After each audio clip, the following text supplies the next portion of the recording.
In the small village of Havenbrook, whispers of the past echoed through the cobblestone streets like the rustling leaves of the ancient oak that stood at the village's heart.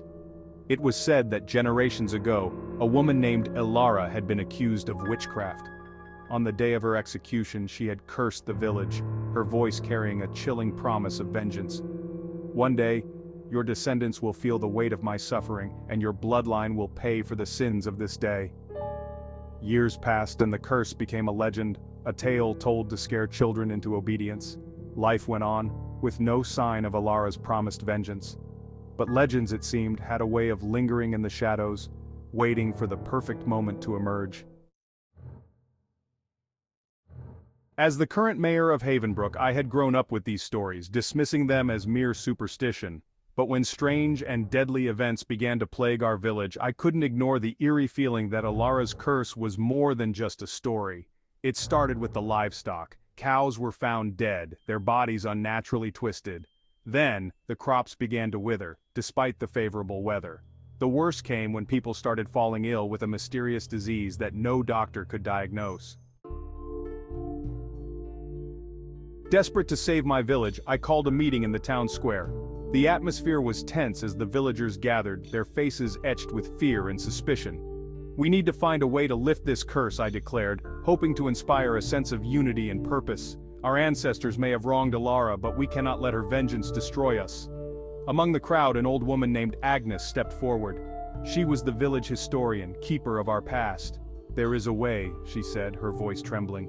"Ilara had a daughter, Eleonora, who fled the village and started a new life far from here. If we can find her descendants, perhaps they hold the key to breaking the curse." With a renewed sense of hope, a small group of us set out on a journey to find Eleonora's bloodline. Weeks turned into months as we followed leads and chased rumors. Finally, we arrived at a remote town where we found a woman named Lydia, who claimed to be Eleonora's great-great-granddaughter. Lydia listened intently as we explained our plight. She was skeptical at first, but agreed to return to Havenbrook with us. "I'll do what I can," Lydia said as she stood beneath the ancient oak tree. She closed her eyes and began to chant, her voice rising and falling in a haunting melody. The air around us seemed to thicken, and the ground beneath the tree began to tremble. Suddenly, a ghostly figure materialized before us, Ilara herself, her eyes burning with fury. "You dare to seek my forgiveness?" she hissed. Lydia stepped forward, her voice steady. "Ilara, we acknowledge the wrongs done to you and your suffering, but these people are not to blame. Release them from this curse." Ilara's gaze softened, her form flickering. "Your words hold truth, but the curse was set in motion by the blood of the guilty." At that moment, a realization struck me with the force of a lightning bolt. The disease, the deaths, they were all connected to specific families in the village, families that had been part of the mob that condemned Ilara. But then, Ilara's gaze shifted to me, and a cruel smile spread across her face. "The blood of the guilty runs through your veins, Mayor," she whispered. "Your ancestor was the one who led them." The villagers gasped, stepping back from me as if I were a stranger. My mind raced, trying to comprehend the truth. My great-grandfather had been the one who incited the villagers against Ilara. "Please," I begged, falling to my knees. "I didn't know, spare them." Ilara's form began to fade. "The curse can only be lifted by the sacrifice of the guilty," she said, her voice barely a whisper.